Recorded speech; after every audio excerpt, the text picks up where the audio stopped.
how to fix WhatsApp statue problem. Hello guys, and welcome back to this new video. On this video I'm going to show you how to fix WhatsApp statue easily and fast. So first thing you have to do is open the settings on your phone like this, and then go to the apps manager, go to apps. Now all what you have to do here is very simple. Just wait a few seconds and then scroll down until you find WhatsApp right here.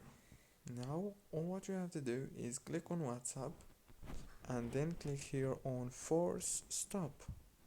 After that, all what you have to do now is go to the data usage and make sure that all the options are enabled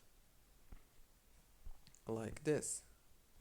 And that's it guys. Now restart your phone and reopen WhatsApp and the problem must be solved. Don't forget to like, subscribe, and thank you for watching the video.